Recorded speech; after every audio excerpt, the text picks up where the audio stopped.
और 5 के पंच में पहली खबर महबूबा मुफ्ती की बेटी से जुड़ी हुई है।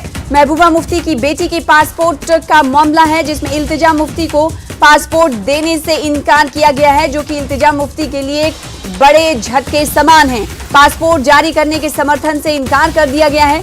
इल्तिजा ने पासपोर्ट रोकने पर याचिका दायर की थी।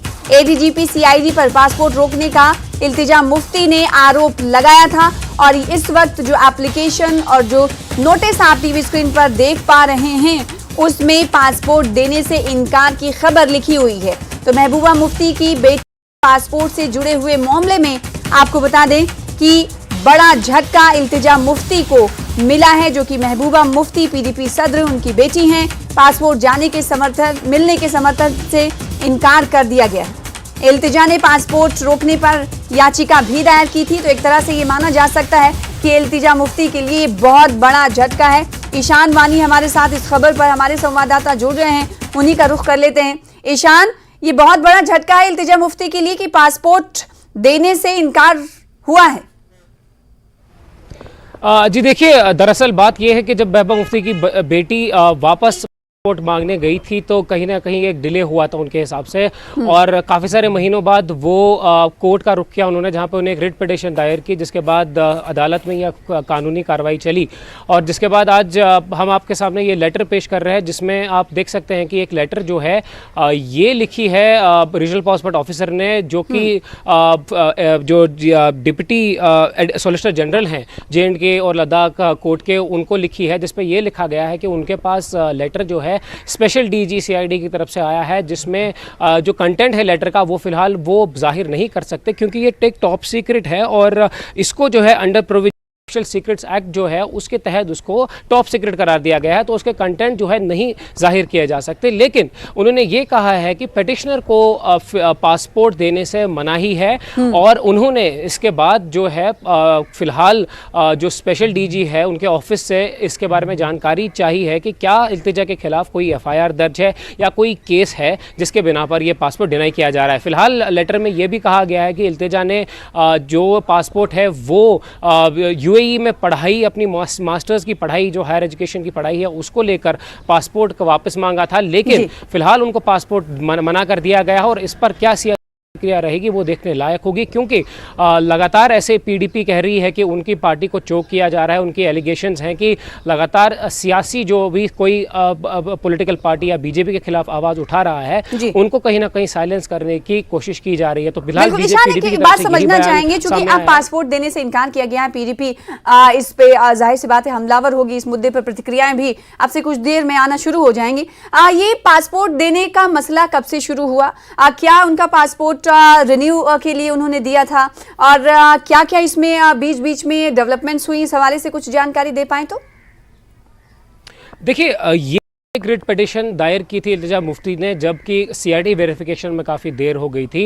वो उन्होंने कोर्ट को अप्रोच किया था और फिर कोर्ट ने जो है ये आगे मामला लिया था। देखिए, जो हमारे पास और एक लेटर है जो कि कोर्ट को गया था रिट पिटीशन, उसमें ये कहा गया था कि जो उसका पुराना पासपोर्ट है वो जनवरी 2023 को जो है एक्सपायर हुआ है, और जिसके बाद उन्होंने अप्लाई किया है, वापस रीसबमिट किया है ताकि उनको एक पासपोर्ट वापस से मिल पाए, जो कि उन्होंने 8 जून 2022 को किया था। और 8 जून 2022 से फिलहाल अभी तक उनको पासपोर्ट नहीं मिला था। और ये जो उसके बाद मैं आपको डेट भी बता दूंगा कि तारीख को उन्होंने 15 फरवरी को जो है उन्होंने ये कोर्ट में दायर किया था मामला, जब उनके पास काफ़ी करीबन 8 महीने के बाद भी पासपोर्ट नहीं मिला था, क्योंकि सरकार की तरफ से टाइमलाइन जो है कि किस टाइम पे पुलिस वेरिफिकेशन कितने टाइम में होगी, पासपोर्ट कितने टाइम में मिलेगा। तो जब उसमें देरी हुई तो कहीं ना कहीं इल्तिजा मुफ्ती ने कोर्ट अप्रोच किया, और जहाँ पर फिलहाल लीगल कार्रवाई जारी है। और उसके रिस्पॉन्स में जब आज रीजनल पासपोर्ट ऑफिसर ने एक रिप्लाई दायर किया, उसमें यह पता चला कि जो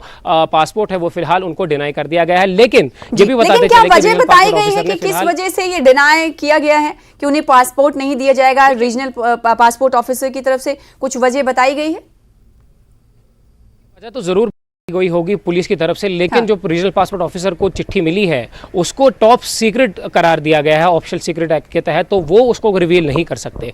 अब उसके साथ वो रिवील नहीं कर सकते, लेकिन उसके बाद क्या प्रतिक्रिया रहेगी सियासी पार्टी की वो देखना जरूरी होगा, क्योंकि लगातार पीडीपी का निशाना जो है बीजेपी बनी हुई है और महबूबा मुफ्ती की जो बेटी है वो लगातार सियासी मैदान में आ रही हैं, उनके बयानात आ रहे हैं, उनके इंटरव्यूज आ रहे हैं, तो कहीं ना कहीं 2019 के बाद वो सेंटर स्टेज लेने की जो है हल्के हल्के से कोशिश कर रही है।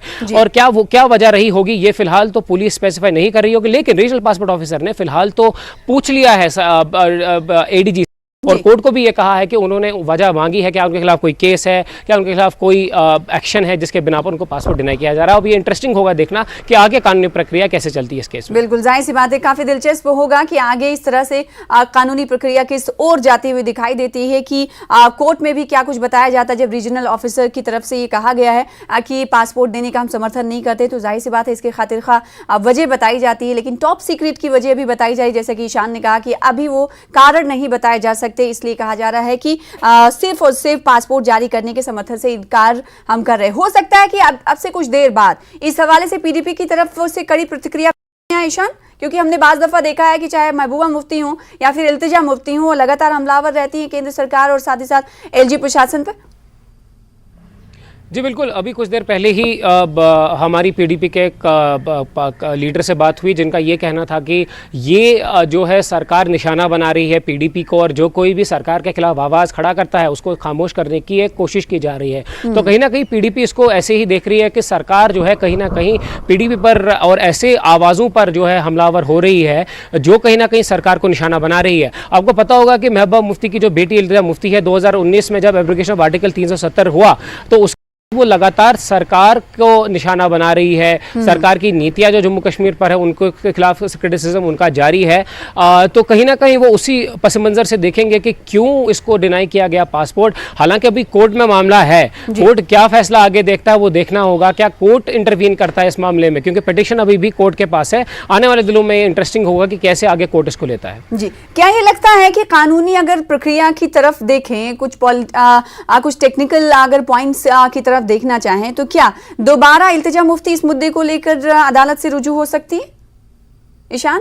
देखिए, केस तो फिलहाल अदालत में बिल्कुल अभी भी केस अदालत में है। ये जो रिप्लाई है जो पासपोर्ट ऑफिसर ने, जो रीजनल पासपोर्ट ऑफिसर हैं यहाँ के, उन्होंने जो है कोर्ट में जो एडिशनल सॉलिसिटर जनरल हैं उनको दिया है, और उसमें ये कहा गया है कि क्या वजह, क्या उसकी जो है क्यों नहीं दिया जा रहा है, क्या वजह है। शायद कोर्ट ने उनसे एक रिप्लाई मांगा था। ये जो है डिप्टी सॉलिसिटर जनरल जो है जे&के और लद्दाख हाई कोर्ट के, उनको ये चिट्ठी दी गई है रीजनल पासपोर्ट ऑफिसर की तरफ से, जिसमें यह बताया गया है कि इनको जो है पासपोर्ट फिलहाल डिनाई किया गया है और वजह क्या है वो नहीं बता सकते, लेकिन फिलहाल डिटेल्स मांगी गई हैं क्या इल्तिजा के खिलाफ कोई एफआईआर पुलिस की तरफ से दर्ज है।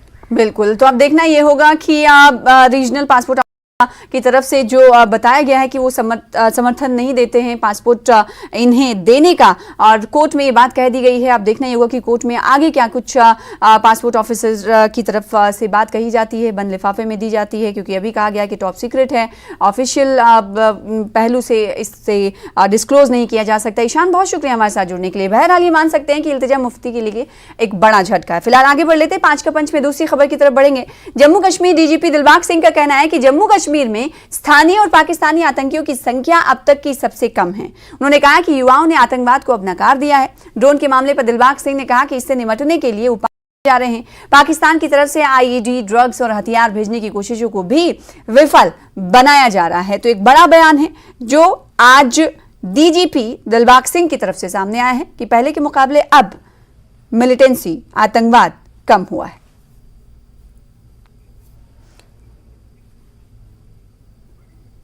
और एक और बड़ी खबर आ रही है, 5 के पंच में शामिल कर लेते हैं। कॉनमैन किरण पटेल के मामले में बड़ी खबर आ रही है कि अहमदाबाद क्राइम ब्रांच को अब कस्टडी मिल चुकी है। बहरूपिया महाठग किरण पटेल से जुड़ी हुई बड़ी खबर है। अहमदाबाद क्राइम ब्रांच को अब इसकी कस्टडी मिल चुकी है। क्राइम ब्रांच को पटेल की कस्टडी मिली है। अब ये छानबीन क्राइम ब्रांच आगे की करेगी किरण पटेल मामले को लेकर। आपको मालूम है कि किरण पटेल जम्मू कश्मीर में पीएमओ का ऑफिशियल के तौर पर कई महीने तक आराम से, ऐश व आराम से जिंदगी गुजारता रहा, तमाम चीजें इस्तेमाल करता रहा और साथ ही साथ उसे ऑफिशियल ताना बाना भी मिलता रहा। और एक वक्त आता है कि पता चलता है कि ये महाठग है। इससे पहले भी इसने महाठगी करने की कोशिश की और अब खबर ये आ रही कि अहमदाबाद क्राइम ब्रांच को किरण पटेल की कस्टडी मिल चुकी है। क्राइम ब्रांच को किरण पटेल की कस्टडी मिली।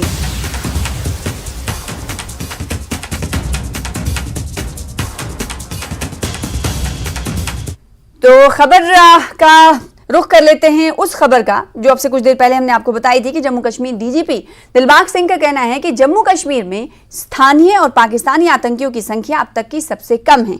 इसी मौजू पर बातचीत करेंगे। खास मेहमान हमारे साथ जुड़ रहे हैं जिनका रुख कर लेते हैं। हमारे साथ कैप्टन अनिल गौड़ साहब हैं, डिफेंस एक्सपर्ट हैं। आपका स्वागत करते हैं वक्त देने के लिए। इसके अलावा एडवोकेट आरिस पठानिया साहब स्पोक्स पर्सन है भारतीय जनता पार्टी के, आपका भी स्वागत करते हैं हमारे साथ जुड़ने के लिए, वक्त देने के लिए।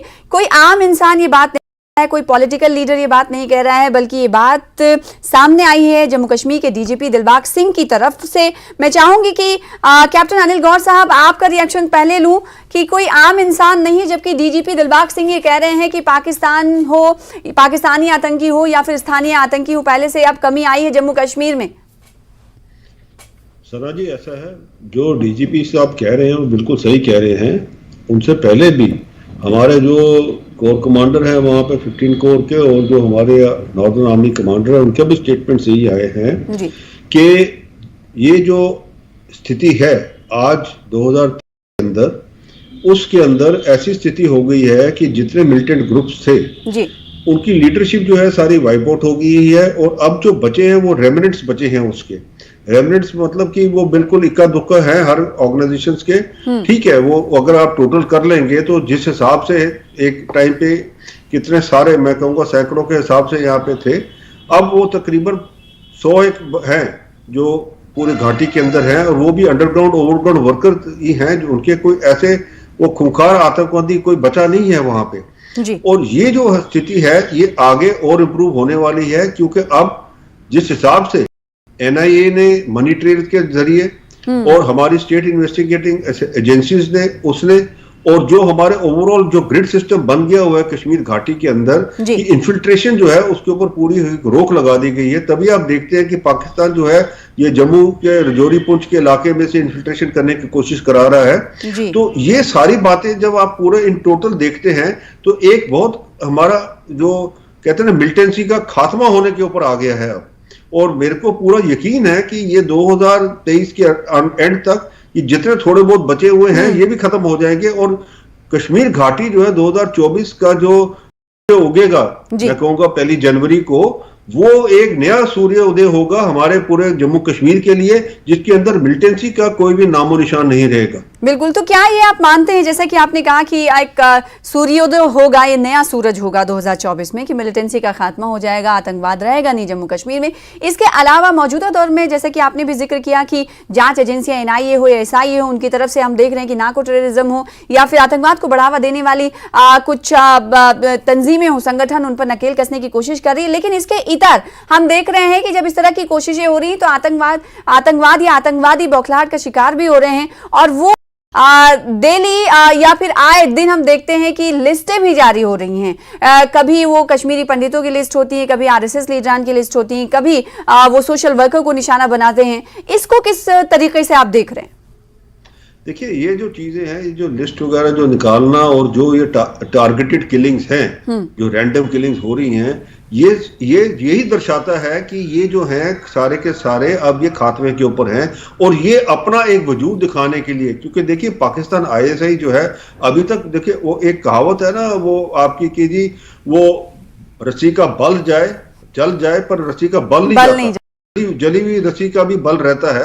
वही हाल है पाकिस्तान का। अब पाकिस्तान एक कतार पे खड़ा है कि जहां पे लोग वहां पे उसके मर रहे हैं आटा लेने के लिए, वो पर ये इसको नहीं छोड़ता, मिलिटेंसी को नहीं छोड़ेगा और कश्मीर का जो अलाप है वो अभी तक नहीं छोड़ रहा, क्योंकि उनकी फौज जो है बेसिकली जो उनके पीछे प्राइम मूवर जो है वो है उनकी फौज, क्योंकि उनको पता है कि अगर एक बार ये कश्मीर का जो चीज है ये खत्म हो गई तो सबसे पहले जो गाज गिरेगी वो उनकी फौज के ऊपर गिरेगी, जो आज तक वो जिसने उन्होंने सारा जो पाकिस्तान का जो सरमाया लूटा हुआ है, जो खाया हुआ है, वो उसके ऊपर निकलेगी। तो इसीलिए वो इसको जिंदा रख रहे हैं। और ये जो लोग आप देखते हैं, ये जो आपने कहा कि ये लिस्टें निकल रही हैं, ये टीआरएफ है क्या?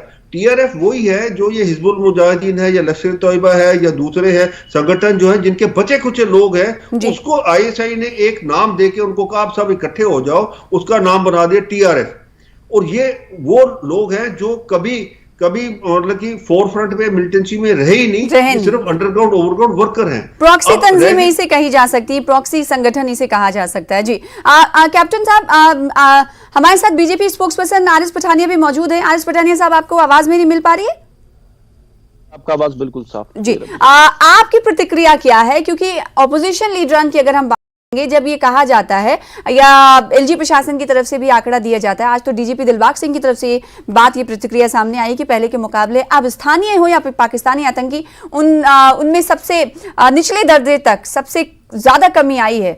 वहीं अपोजिशन लीडरों की अगर हम बात करें जम्मू कश्मीर में, उनका ये कहना है कि अगर कमी आई होती, जैसा कि बीजेपी कह रही है या फिर दिगर आंकड़े सामने आ रहे हैं, तो जो अभी टारगेट किलिंग्स हो रही हैं, आए दिन कुछ ना कुछ होता ही रह रहा है, तो क्यों हो रहा है फिर ये?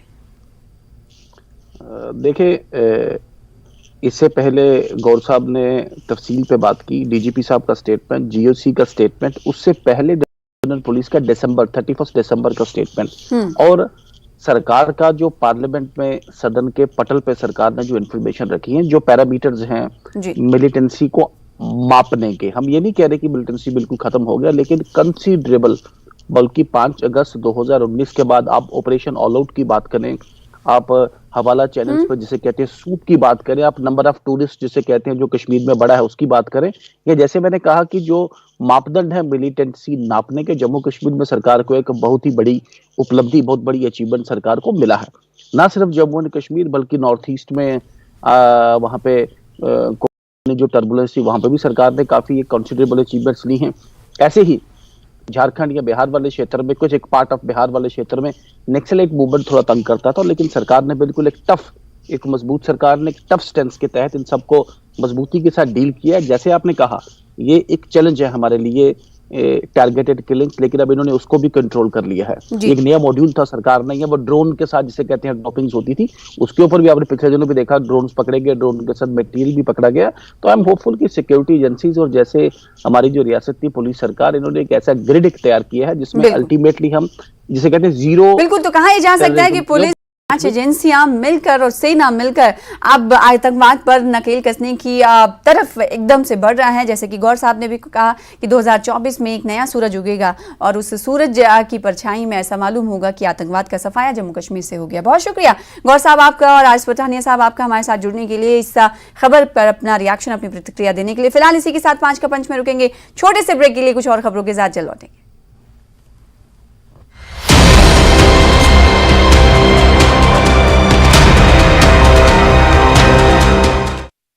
Reporters, 67 plus crore viewers, India's largest network, News 18 Network.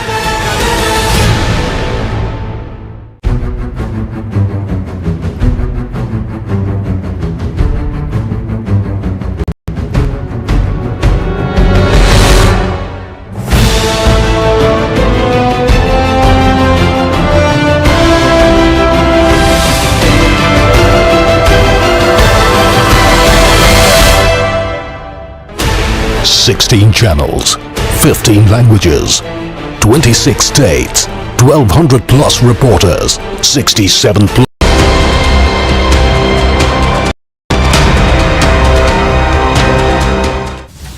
और एक बार फिर से उस बड़ी खबर का रुख कर लेते हैं जो कि इल्तिजा मुफ्ती से जुड़ी हुई है, उनके पासपोर्ट से जुड़ी हुई है। जी हां, महबूबा मुफ्ती की बेटी हैं इल्तिजा मुफ्ती, इनके पासपोर्ट का मामला लगातार चल रहा था और अब ये खबर आई है कि इल्तिजा मुफ्ती को पासपोर्ट देने से इनकार कर दिया गया है, जो कि इल्तिजा मुफ्ती के लिए एक बड़े झटके के समान है। पासपोर्ट जारी करने के समर्थन से इनकार किया गया है। रीजनल पासपोर्ट ऑफिसर की तरफ से कोर्ट में ये बात कही गई है कि वो पासपोर्ट नहीं दे सकते। अब सवाल ये उठता है कि कोर्ट की तरफ से क्या उनसे ये जवाब मांगा गया है। हमारे संवाददाता ईशान वानी ये बता रहे थे अब से कुछ देर पहले कोर्ट की तरफ से उनसे ये सवाल भी पूछा गया है रीजनल ऑफिसर से कि क्या इल्तिजा मुफ्ती पर कोई FIR तो नहीं, किसी तरह का कोई मामला तो नहीं जिसकी वजह से आप इनकार कर रहे हैं। हालांकि फिलहाल रीजनल पासपोर्ट ऑफिसर की तरफ से वजह यानी कारण नहीं बताया गया है कि आखिर इल्तिजा मुफ्ती को पासपोर्ट देने से इनकार क्यों किया जा रहा है। बहरहाल खबर यह है इस वक्त कि महबूबा मुफ्ती की बेटी के पासपोर्ट मामले में एक बड़ा मोड़ सामने आया है। नया मोड़ ये कि इल्तिजा मुफ्ती को पासपोर्ट देने से इनकार कर दिया गया है, पासपोर्ट जारी करने के समर्थन से इनकार किया गया है। इस हवाले से मुफ्ती ने पहले ही रिट पिटीशन दाखिल की थी और अब रीजनल पासपोर्ट ऑफिसर की तरफ से ये कहा जाता है कि वो इल्तिजा मुफ्ती को पासपोर्ट नहीं दे सकते या पासपोर्ट देने से इनकार करते हैं। आपको बता दें कि इससे पहले इल्तिजा मुफ्ती ने पासपोर्ट रोकने पर एक रिट पिटीशन याचिका दायर की थी और उस याचिका में ADGP CID पर पासपोर्ट लगाने का आरोप लगाया था। अब देखना ये होगा कि ये जो खबर है इल्तिजा मुफ्ती को पासपोर्ट देने से इनकार के बाद वो क्या कुछ कहती हुई नजर आती हैं।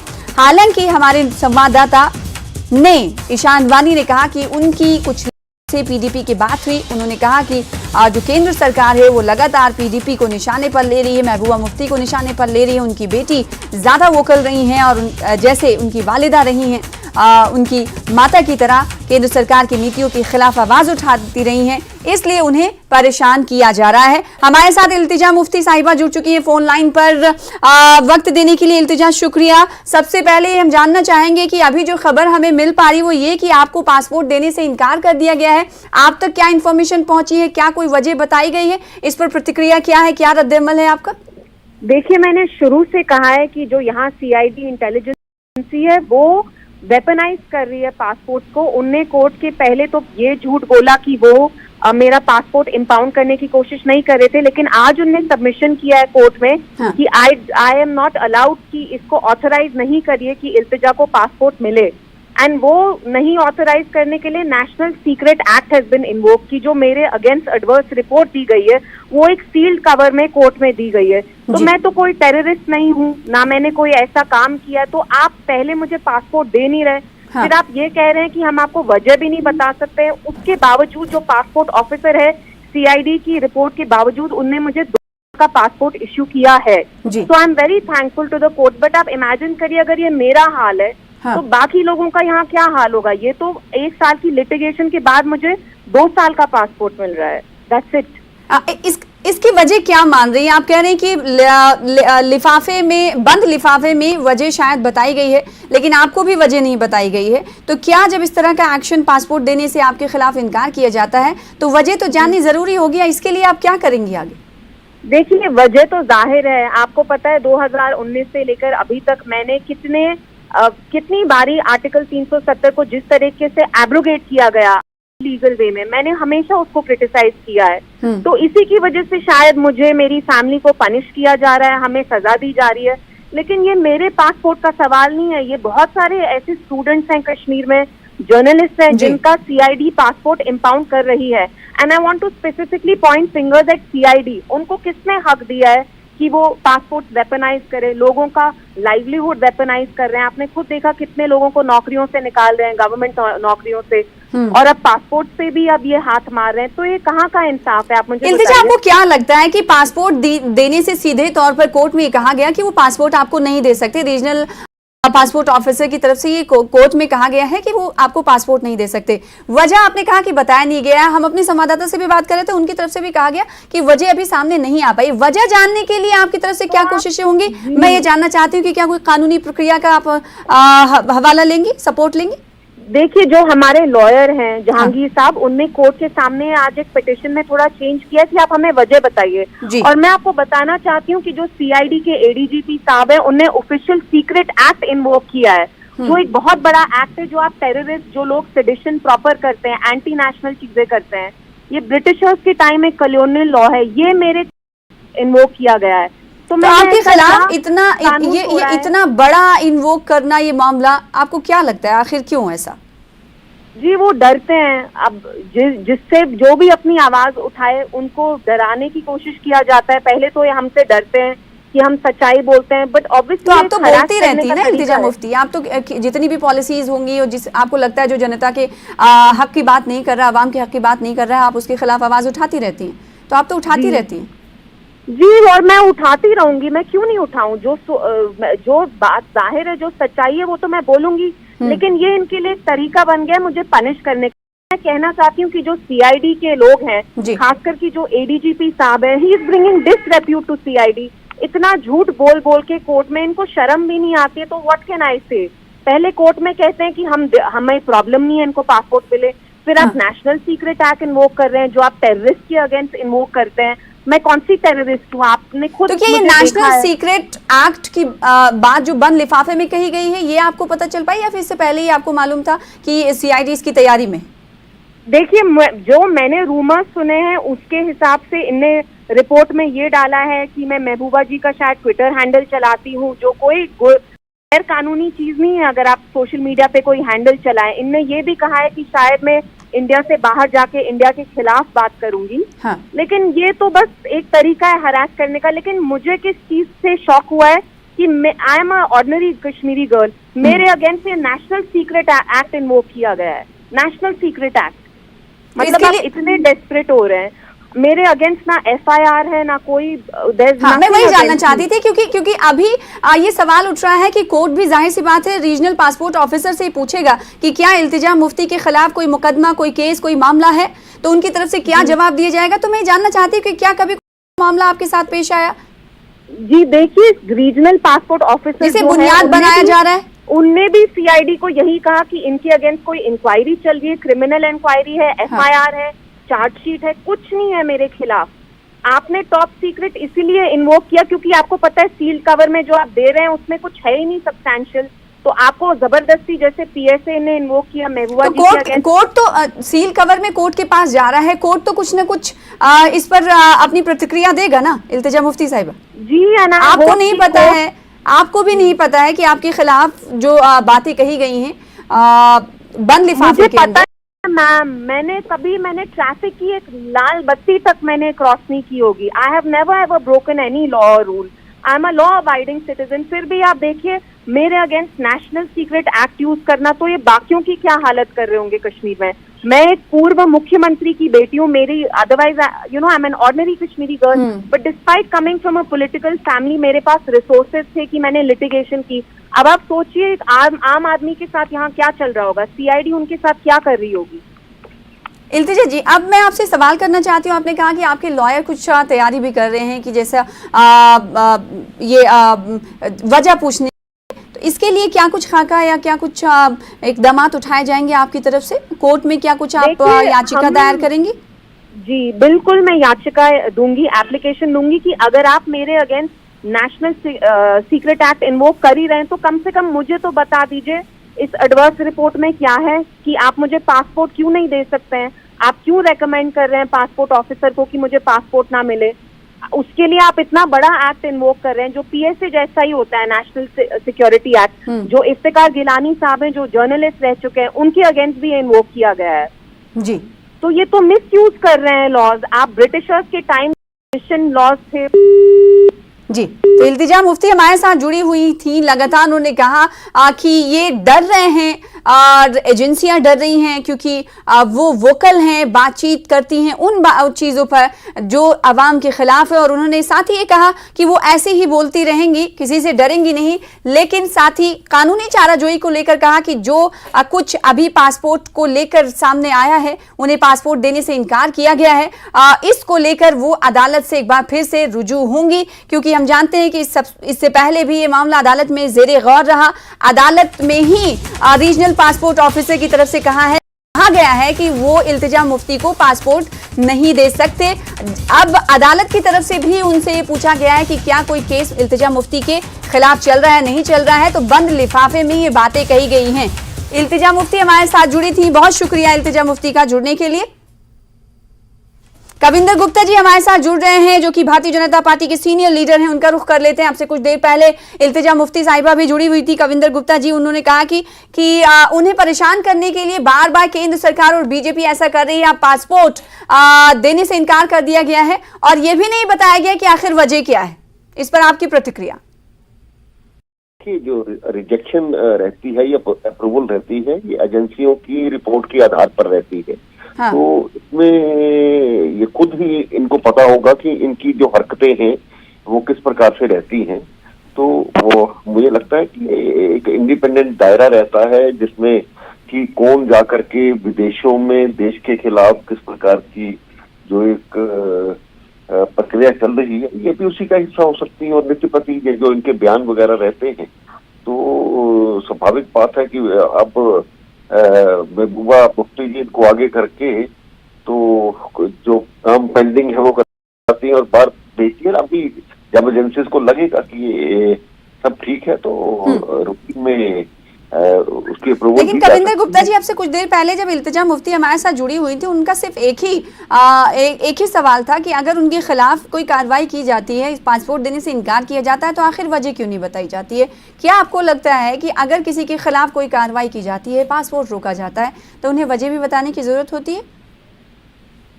देखिए, ये तो प्रधानमंत्री नरेंद्र मोदी जी के खिलाफ भी उनका अमेरिका का दौरा इस प्रकार से उन पर भी बैन लगा दिया जाता है। कई कारण रहते हैं। तो मुझे लगता है कि जो एजेंसीज जिस आधार पर करती हैं उसका कोई ना कोई कारण होता है, कोई पर्सनल किसी के साथ कुछ नहीं होता। तो इनको स्वयं आत्मचिंतन करना चाहिए कि ये किस प्रकार से अभी हम कश्मीर में बड़ी तरीके से संभले हैं और बहुत से ऐसे लोग जो देश की जो बाहर की एजेंसियों के साथ मिलकर के काम कर रहे थे, तो मुझे लगता है कि अभी अभी का हिस्सा हो सकती है। बाकी जो भी सीआईडी या दूसरे डिपार्टमेंट्स ने किया, एजेंसी ने किया होगा, वो किसी आधार पर ही किया होगा। सभी चीजें ये पब्लिक आई नहीं जा सकती।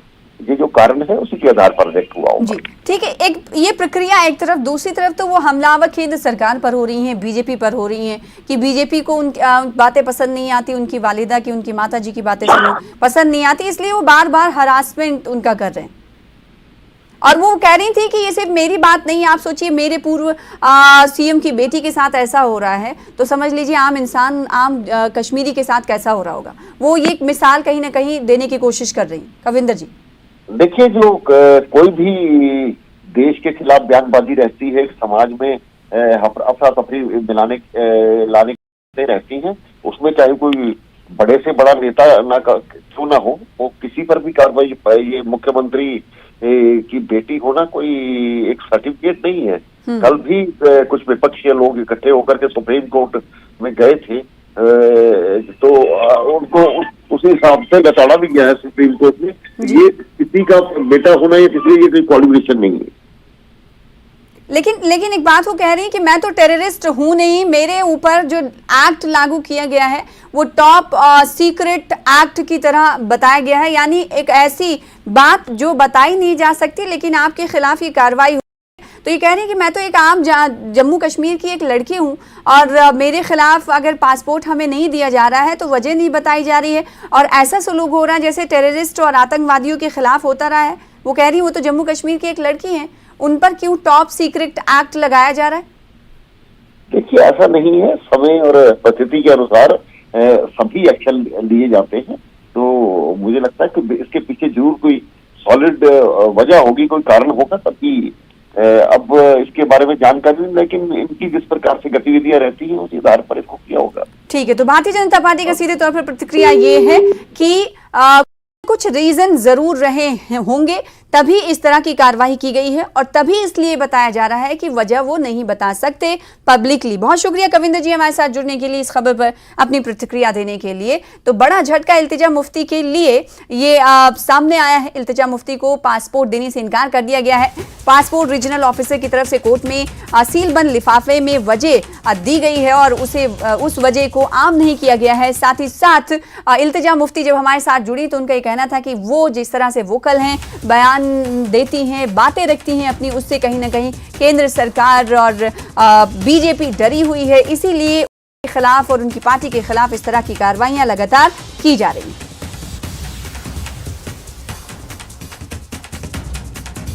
शैलेंद्र हमारे साथ जुड़ रहे हैं इस खबर पर ज्यादा जानकारी के साथ। शैलेंद्र, अभी इल्तिजा मुफ्ती भी जुड़ी हुई थी हमारे साथ, उन्होंने सीधे तौर पर इसे कहा कि कहीं ना कहीं इन्हें डराने की कोशिश की जा रही है, जो बातें वो कहती रही हैं, जो नीतियों के लिए। और इसके अलावा एक बात और उन्होंने कुछ देर पहले कही थी कि भले ही पासपोर्ट देने से इनकार कर दिया गया हो, लेकिन 2 साल की परमिशन उन्हें दी है, मिली है पासपोर्ट ऑफिस की तरफ से, जिसके लिए वो शुक्रिया भी अदा कर रही थी। जरा समझाइएगा, एक तरफ तो पासपोर्ट देने से इनकार, पासपोर्ट रीजनल ऑफिसर का कोर्ट में कहा गया कि वो पासपोर्ट देने से इनकार करते हैं, दूसरी तरफ 2 साल का पासपोर्ट उन्हें दिया गया है। इसको समझाएंगे जरा शैलेंद्र। अभी कुछ देर पहले इल्तिजा भी यही बात कह रही थी, आपको आवाज मिल रही मेरी? शायद शैलेंद्र तक मेरी आवाज नहीं पहुंच पा रही है। एक बार फिर से आपको बता दें कि इल्तिजा मुफ्ती को आज बड़ा झटका मिला है। इस हवाले से वो पहले ही कोर्ट से रुजू हो चुकी थी, रिट पिटीशन भी दाखिल किया था। अब कोर्ट में रीजनल पासपोर्ट ऑफिसर की तरफ से कहा गया है कि इल्तिजा मुफ्ती को पासपोर्ट नहीं दिया जा सकता, पासपोर्ट वो नहीं दे सकते। इल्तिजा मुफ्ती ने आरोप लगाया कि वो सीआईडी पर आरोप लगाती हैं। सीआईडी के बारे में उन्होंने बहुत बड़ी बात कही कि बार बार सीआईडी के ऑफिसर झूठ बोलते हैं कोर्ट में आके, उन्हें शर्म आनी चाहिए। इस तरह के अल्फाज महबूबा मुफ्ती की बेटी इल्तिजा मुफ्ती ने अब से कुछ देर पहले इस्तेमाल किए थे, और साथ ही साथ उन्होंने अदालत का शुक्रिया भी अदा किया था, जिसके तहत 2 साल के लिए उन्हें पासपोर्ट दिया गया है।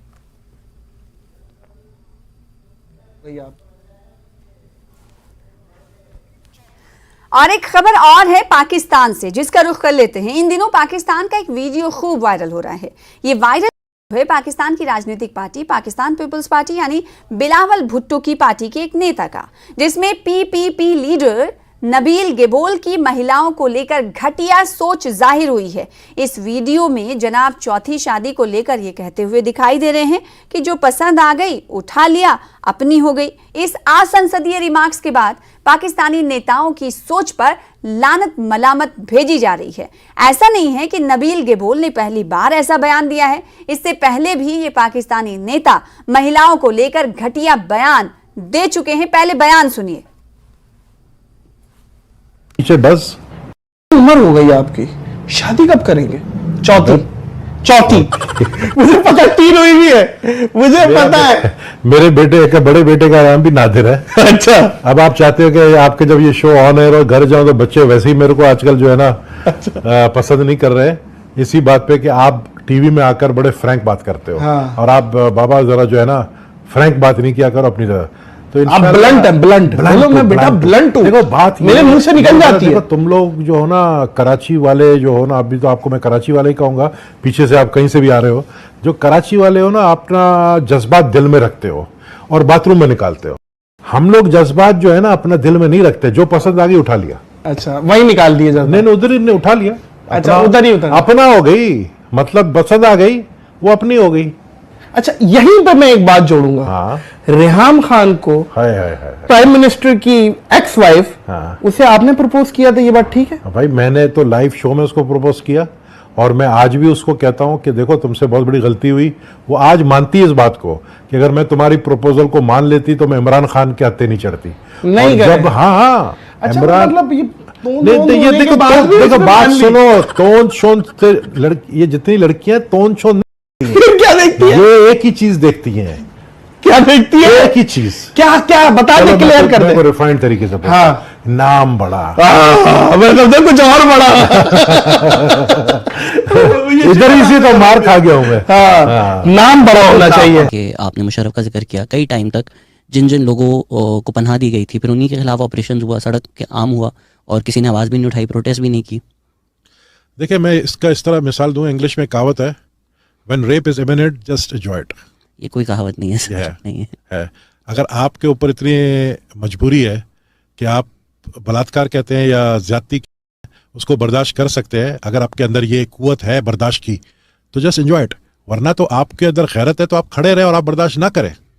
हमने खुद बर्दाश्त किया है तो हमें यूज करते हैं। आपको आप यूज कैसे होते हो? आप ये कभी मैं I don't believe in this thing कि जी आपके साथ जबरदस्ती हो रही है। आपके साथ जबरदस्ती हो रही है, लेकिन आप खड़े तो रहें, अपना आवाज तो उठाएं। आप उसके सामने खड़े तो हो सकते हैं। ज्यादा क्या होगा, आपको जेल में डाल दिया जाएगा। नेता की जो कि बिलावल भुट्टो की पार्टी से आते हैं, पाकिस्तान पीपल्स पार्टी से इनका ताल्लुक है। इनका नाम है नबील गेबोल। महिलाओं को लेकर इस पाकिस्तानी नेता की घटिया सोच आप देख सकते हैं, जो इस तरह से प्रतिक्रिया देते हुए दिखाई दे रहे हैं। जो वीडियो हमने आपको दिखाई वो 2 वीडियो थी जो सोशल मीडिया पर वायरल है, और इस वीडियो पर कहीं ना कहीं खूब लानत और मलामत भी इस नेता पर भेजी जा रही है। वहीं दूसरी तरफ ये कहा जा रहा है कि पीपीपी पाकिस्तान पीपल्स पार्टी की तरफ से स्पोक्स पर्सन की तरफ से उन्हें शो कॉज नोटिस भी नबील गेबोल को दिया गया है कि वजह बताएं, और ये ऐसी जानकारी मिल पा रही है ट्विटर हैंडल के जरिए। तो अब इन तरह की बयानात को देखते हुए ये कहा जा सकता है कि पाकिस्तानी नेताओं की महिलाओं को लेकर इतनी घटिया सोच है। आखिर इसको लेकर कड़ी कार्रवाई क्यों नहीं की जाती, क्योंकि ऐसा पहली बार नहीं है जो ये नबील गेबोल कहते हुए नजर आए। 2 वीडियो तो हमने आपको दिखाई हैं, कई मर्तबा ये ऐसी इस तरह की बातें अनपार्लियामेंट्री बातें करते रहे हैं, भाषा का इस्तेमाल करते रहे। शैलेंद्र हमारे साथ जुड़ रहे हैं इस मौजू पर मजीद बातचीत करने के लिए। ज्यादा शैलेंद्र, ये बताइएगा, नबील गेबोल जो कि पाकिस्तान पीपल्स पार्टी यानी बिलावल भुट्टो के पार्टी से आते हैं, महिलाओं को लेकर इतना घटिया सोच, एक बार नहीं कई बार वो इस तरह की बातें करते हुए महिलाओं के अनपार्लियामेंट्री लैंग्वेज का इस्तेमाल करते रहे, उनके खिलाफ कोई कार्रवाई नहीं हुई अभी तक? देखिए, नबील गबूल का जो मामला है ये पहली बार नहीं है। इन्होंने कई बार इस तरह के रेडियो शोज जो है उसमें जाके इस तरह के उन्होंने कमेंट्स किए हैं ख्वातीनों के खिलाफ। हालांकि इस वक्त ये सीनियर लीडर हैं पाकिस्तान पीपल्स पार्टी के, लेकिन इससे पहले वो MNA यानी कि मेंबर नेशनल असेंबली जो पाकिस्तान की है 2002 से लेकर 2015 तक वहां पर मेंबर भी रहे, यानी कि ओहदे पर रहे हैं। तो जाहिर तौर पर ऐसे एक्सपीरियंस पॉलिटिशियन से इस तरह की घटिया बात उनके मुंह से सुनना पाकिस्तान की कौम को बर्दाश्त नहीं हो रहा है। और हमने ये भी इस पूरे मामले को लेकर आवाजें उठी हैं कि इनके खिलाफ कार्रवाई होनी चाहिए। हालांकि पार्टी अब ये कह रही है कि वो किसी ओहदे पर नहीं है, वो एक्स MNA है, यानी कि सांसद रह चुके हैं, अभी सांसद भी नहीं है। लेकिन उसके बावजूद जो अभी हमें खबरें मिल रही हैं पाकिस्तान से, उसके मुताबिक उनसे इस पूरे मामले पर ग्रिल किया गया है, उनसे जवाब मांगा गया है, उनको नोटिस जारी किया गया है। वहीं इस पूरे मामले पर उन्होंने भी माफी भी मांग ली है। लेकिन क्या माफी मांगना काफी है? क्योंकि इस तरह की जो सोच है, जब एक पॉलिटिशियन इस तरह की सोच रखता हो, जो सब रूलिंग पार्टी है पाकिस्तान में PPP कोalition के अंदर, और बिलावल भुट्टो उसके विदेश मंत्री भी हैं इसी पार्टी से बिलावल भुट्टो। हालांकि उनकी बहन जो है बख्तावर भुट्टो जरदारी, उन्होंने भी अब से कुछ दिन पहले इस पूरे मामले पर कमेंट किया और ये कहा है कि ये सोच उनकी निजी है, ये पर्सनल ओपिनियन है उनका। हालांकि इस तरह की सोच की जगह ना उनके मजहब में है और ना ही उनकी पार्टी में है। तो जाहिर तौर पर कोई सीधी कार्रवाई तो दिखाई नहीं दे रही है, लेकिन ये जरूर है कि उनसे कहा गया है माफी मांगने के लिए इस पूरे मामले को लेकर। लेकिन इससे कहीं ना कहीं पाकिस्तान की ओवरऑल पॉलिटिक्स किस तरह की है और किस तरह के पॉलिटिशियंस अब उनके किस तरह के ख्यालात हैं, इन बयानों से वो साफ हो जाता है। जी बिल्कुल, जैसे कि आपने कहा शैलेंद्र कि ऐसा पहली बार नहीं है, कई मरतबा इस तरह की बातें अनपार्लियामेंट्री लैंग्वेज का इस्तेमाल नबील जो है PPP के उनकी तरफ से किया गया है। तो क्या इससे पहले भी माजी में भी कार्रवाई देखी गई? क्या इस तरह की खबरें आपको मिल पाई हैं, जानकारी मिल पाई है? क्योंकि अभी माफ़ी आपने कहा कि मांगने की बात कही गई है, तो क्या इससे पहले भी इस तरह के केसेस में उन्होंने माफ़ी मांगी, या फिर ऐसा पहली बार हो रहा है कि PPP थोड़ा सख्त रुख इख्तियार कर रही है नबील के खिलाफ? देखिए, जो पब्लिक ओपिनियन बन रहा है नबील गबूल के खिलाफ वो पॉजिटिव नहीं है जाहिर तौर पर। और हम देख रहे हैं कि सोशल मीडिया पर भी लगातार मांग पाकिस्तान में उठ रही थी कि उनके खिलाफ ठोस कार्रवाई होनी चाहिए। तो क्या सिर्फ माफी मांगना काफी है? क्योंकि ये 2 वीडियोस जो हमने देखे हैं, हालांकि इसके अलावा हमें जो मालूम हुआ, इसके अलावा और भी उनके ऐसे वीडियोस हैं जहाँ पर वो ख्वातीनों के खिलाफ इस तरह की बदजबानी का इस्तेमाल कर रहे हैं, बुरी लैंग्वेज का इस्तेमाल कर रहे हैं। और उसके बाद अब जब ये मामला तूल पकड़ा पाकिस्तान में, तो इस पार्टी को बोलना पड़ा, जो बख्तावर जरदारी हैं उनको ये बोलना पड़ा ये पार्टी का ओपिनियन नहीं है, उनको पर्सनल ओपिनियन है, और ऐसी सोच पार्टी में, ऐसी सोच की जगह पार्टी में बिल्कुल नहीं है। तो जाहिर तौर पर ये जो खबरें आ रही हैं, तो ओवरऑल तरीके से अगर देखें तो पाकिस्तानी नेताओं की सोच कहीं ना कहीं जाहिर होती महिलाओं को लेकर। आप देखना ये होगा कि कुछ कार्रवाई, सख्त कार्रवाई PPP करती है या नहीं, क्योंकि माफी मांगने की बात सामने आ रही कि उन्होंने माफी मांग ली। बहुत शुक्रिया हमारे साथ जुड़ने के लिए, इस खबर पर हमसे तफसील के साथ बातचीत करने के लिए। 5 का पंच में फिलहाल अभी के लिए इतना ही। मुझे दीजिए इजाजत। देखते रहिए News 18 JKLH। नमस्कार।